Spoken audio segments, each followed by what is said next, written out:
নমস্কার বন্ধুরা, পুপু রান্নাঘরে সবাইকে স্বাগত। আমি প্রায় 2-2.5 মাস পর আবার ফিরে এলাম। আসলে আমি বাড়ি ছিলাম না, ছিলাম উত্তরাখণ্ডে ছেলের ওখানে, তো সেরকম আমি কিছুই ভিডিও করতে পারিনি। তো যাই হোক, শরীরটা খুবই খারাপ আমার, আর ওখানে ছিলাম, আগের দিনই ফিরেছি, জন্মাষ্টমীর আগের দিন, সেই জন্য গোপালকে কিছুই করে দিতে পারিনি। তো গোপালের কতখানি মন খারাপ হয়েছে আমি বলতে পারবো না, কিন্তু আমার খুব মনটা খারাপ লাগছিল। যাই হোক, তো আজকে আমি ভাবলাম একটুখানি করে দিই, যদিও শরীর আমার প্রচণ্ড খারাপ, ভাইরাল ফিভার। তো দেখো, সকাল সকাল স্নান করে উঠে এলাম ছাদে। প্রায় 8 মাস পর আমি ছাদে এলাম, কারণ আমার পায়ের লিগামেন্ট ছিঁড়ে যাওয়াতে আমার ছাদে ওঠা টোঠা সবই বারণ। তো এখন একটু একটু আস্তে আস্তে উঠলাম, কিন্তু বেশিক্ষণ হাঁটাহাঁটি ঘোরাঘুরি করে ফুল তুলতে পারবো না। আমি তুলি না, আমার হাজব্যান্ডই তুলে দেয়। কিন্তু আজকে আমি এসেছি কারণ ছাদে কিন্তু প্রচণ্ড বৃষ্টির জন্য শ্যাওলা পড়ে আছে। তো টুকটাক যা পেলাম একটুখানি ফুল তুলে নিলাম, ফুল তুলে নিয়ে আমি নিচে চলে এলাম। তো দেখো, ফুল, তুলসী পাতা, অল্প একটু দূর্বা তুলে নিয়ে এসেছি। আর দেখলাম গাছে একটা কাঁচা লঙ্কা হয়ে আছে, লঙ্কাটা কিন্তু খুব ঝাল হয়, তো লঙ্কাটাও এর সাথে আমি তুলে এনেছি। এখানে দেখো, একটা নারকেল আমি ফাটিয়ে নিয়েছি, তো এটাকে আমি কুড়িয়ে নেব। নারকেল কুড়ানোটা আর আমি দেখাচ্ছি না। এখানে একটা তাল আমি ভালো করে পরিষ্কার করে ওপরের মুখটা ছাড়িয়ে ধুয়ে নিয়েছি। আর আমি তো ছিলাম না বাড়িতে, সেই জন্য গোপালকে কিছুই করে দিতে পারিনি জন্মাষ্টমীতে। তাই গোপালের কতটা মন খারাপ হয়েছে আমি জানি না, তবে আমার কিন্তু মনটা কেমন কেমন করছিল। আর বাড়ি আসার পর দিনই পেয়ে গেলাম এই তালটা, বাড়ির ওপরেই একজন বিক্রি করছিল, তাই ভাবলাম তাহলে একটু বানিয়েই দিই গোপালকে যা পারি। শরীরটাও আমার খুব একটা ভালো নেই। তো দেখো, তালটার এখন আমি আগে খোসাটা ছাড়িয়ে নেব পুরো। তো দেখো, আমি এটাকে ছাড়িয়ে, দেখো 3টে আঁটি বেরিয়েছে, আর এগুলোর মধ্যে একটু জল ছিটিয়ে এইভাবে হাত দিয়ে একটু চটকে নিয়েছি। তবে জল আমি আবারও খুব অল্প অল্প করে ছিটিয়ে দিয়ে এইভাবে চটকে নেব। আর এটাকে এখন আমি দেখাচ্ছি কি করব, কিভাবে আমি এটা পাল্পটা বের করব। তো আমি কড়াইটাতেই করব। এগুলো আমার সবই নিরামিষ, তবে আমার নিরামিষ ঠাকুর ঘর নেই, তাই এখানেই রান্নাঘর পরিষ্কার করে গঙ্গা জল ছিটিয়ে তারপরেই আমি এগুলো করে থাকি। তো যাই হোক, এখান থেকে একটা আঁটি আমি নিয়ে নিলাম। আর এই দেখো, এই যে খড়খড়ে দিকটা, যে কোনো দিক দিয়ে, খড়খড়ে দিক দিয়ে এইভাবে করলেই কিন্তু খুব সহজেই তালের পাল্পটা বেরিয়ে আসবে। ওই দেখো, দেখতে পাচ্ছ নিচে, এ দেখো, খুব বেশিক্ষণ লাগবে না, এতে কিন্তু খুব তাড়াতাড়ি হয়ে যায়, যেহেতু এতে ধার থাকে। তো এটা পুরোটা দেখাবার নিশ্চয়ই কোনো প্রয়োজন নেই। তো আমি তালের পাল্পটা বের করে নিয়ে আবারও ফিরে আসছি।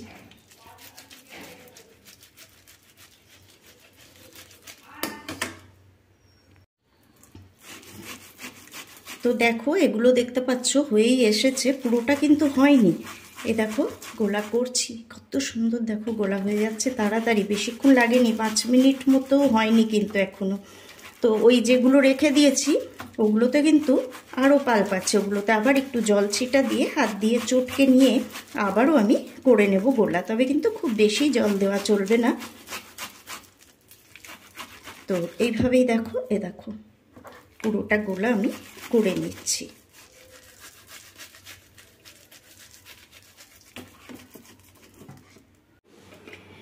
আমি গ্যাসটা অন করে তালের পাল্পটা দেখো ওই কড়াই শুদ্ধ বসিয়ে দিয়েছি। আর এখন আমি এর মধ্যে দিয়ে দেব কোড়ানো নারকেল। তো একটা গোটা নারকেল কুড়ালেও আমি সবটা কিন্তু ওতে দেবো না, যেহেতু এটার পরিমাণটা কম, কারণ আমি এখান থেকে কিন্তু অল্প একটু তুলে রেখেছি, খুবই সামান্য হয়েছে, অল্প একটু তুলে রেখেছি একটুখানি বড়া করব বলে। তো এখানে প্রায় অর্ধেকটা মতো কোড়ানো নারকেল আমি দিয়ে দিলাম। দিয়ে দেব পরিমাণ মতো চিনি।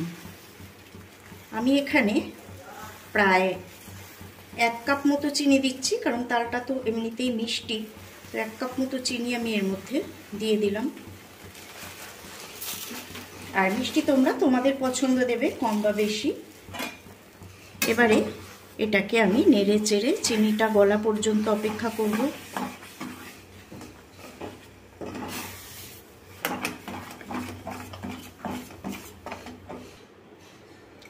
চিনিটা গলে গেছে, প্রায় পুরোটা গলেনি। তো এখন আমি এর মধ্যে দিয়ে দেবো দুধ। আমি কিন্তু দুধটা ঘন করে জাল দিয়ে রেখেছিলাম। তো এখানে আমি প্রায় 2 কাপ মতো দুধ অ্যাড করে দিলাম।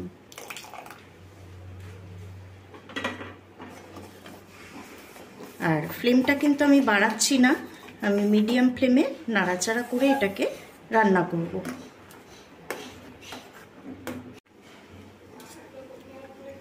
দেখো ফুটছে এটা, আর আমি কিন্তু লো টু মিডিয়াম ফ্লেমেই এটাকে করছি, ফ্লেম বাড়াইনি কারণ উতলে পড়ে যাবে।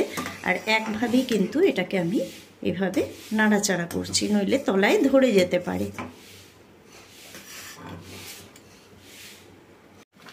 তো দেখো এটা কিন্তু একদম রেডি, মানে চিনিটা গলবে, তারপর চিনির জলটাও যেমন শুকাতে হবে, দুধটাও কিন্তু আমি ঘন করেই রেখেছিলাম, দুধটাও আরও ঘন হতে হবে, তালের পাল্প সব মিলে ঘন হয়ে গেছে। আর এটা কিন্তু নামিয়ে রাখার পর আরও অনেকটা টেনে যাবে। তো এখন আমি এর মধ্যে একটুখানি দিয়ে দিলাম এলাচ গুঁড়ো,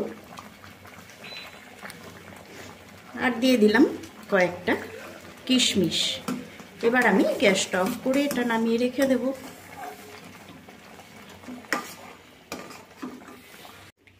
এবারে বাদ বাকি যে তালের গোলাটা আমি রেখেছিলাম, দেখো খুবই সামান্য পরিমাণ, তো এর মধ্যে আমি দিয়ে দিচ্ছি অল্প একটু সুজি,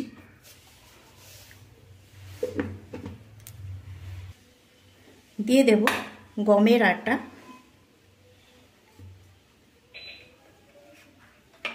দিয়ে দেব কিছুটা নারকেল কোড়া,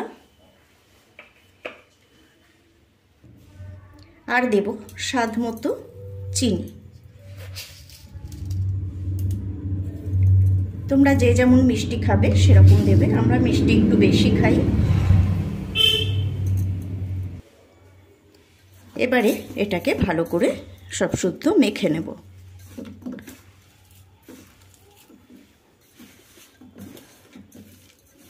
আটা সুজি কোনোটাই কিন্তু খুব বেশি হলে ভালো লাগবে না। খুব ভালো করে মিশিয়ে নিতে হবে যাতে কোনো রকম দানা না থাকে। আর এইভাবে মাখার পর আমি এটাকে রেখে দেব মিনিট 5, চিনিটা একটু গলে যাওয়ার জন্য। চিনি গুঁড়ো দিলে আরও ভালো হতো, কিন্তু আমার কাছে চিনি গুঁড়ো এখন করার অসুবিধা বলে এমনি চিনি দিয়ে দিলাম। তবে আমি এটাকে 5 মিনিট ঢেকে রেখে দেব। এদিকে কড়াইয়ে দিয়ে দিয়েছি সাদা তেল, সর্ষের তেল দিয়েও ভাজা যায়, আমি সাদা তেল দিয়েই ভাজছি। আর ওই যে তালের এটা পাল্পটা মেখে রেখেছিলাম, সেটাকে আমি আরেকবার হাত দিয়ে ভালো করে মেখে নিলাম। মেখে নেওয়ার পর এবার আমি বড়াগুলো ভাজবো। তো দেখো তেলটা ভালো মতো গরম হয়ে গেছে, এখন আমি এটাকে কিন্তু লো করে দিলাম, নাহলে দেওয়ার সাথে সাথে পুড়ে যেতে পারে। তো এবার আমি এগুলো দিয়ে দিচ্ছি।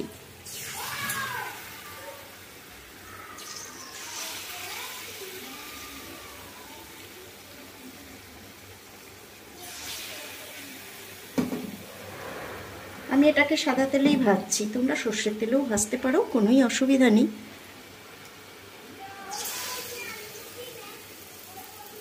আর আমি যেহেতু বাড়ি ছিলাম না, এখন তো আমার সব কিছু আলাদা করে নেই, তো এটাই দেখলাম আলাদা করে আছে রাখা, তাই জন্য এটা দিয়েই ভাজলাম।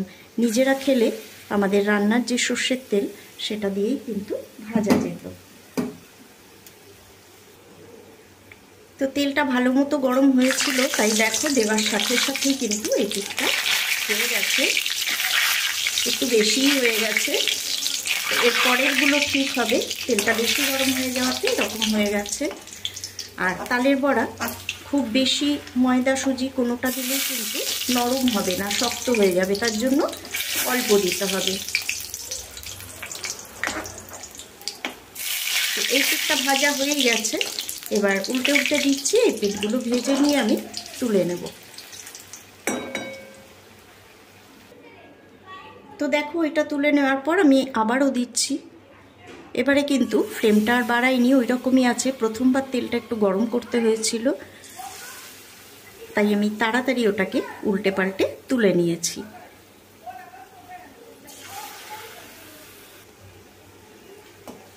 তো এগুলো দেওয়ার পর একটু সময় নিয়েই আমি ভাজলাম।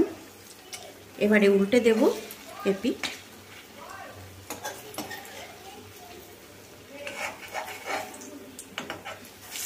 যারা একটু শক্ত বড়া পছন্দ করো, মানে একটু মুচমুচে, তারা এর মধ্যে একটু চালের গুঁড়ো দিতে পারো। চালের গুঁড়ো দিলে কিন্তু একটু মুচমুচে হবে। তো আমি দিইনি, আমি সুজি আর ময়দাই দিয়েছি, একটু নরম করছি বড়াগুলো। তবে চালের গুঁড়ো দিয়ে করলেও কিন্তু খুব ভালো লাগে। তো এইভাবে দেখো, আর কিছুই না, উল্টে পাল্টে দিয়ে তুলে নেব।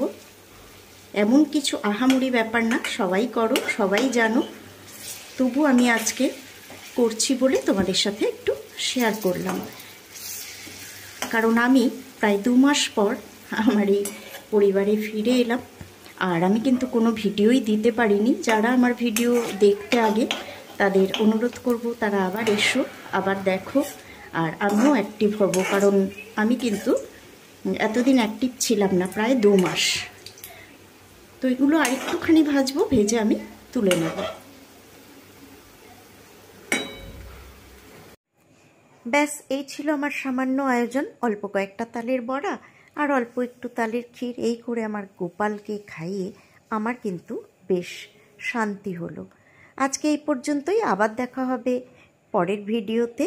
সবাই ভালো থেকো, সুস্থ থেকো, সাথে থেকো।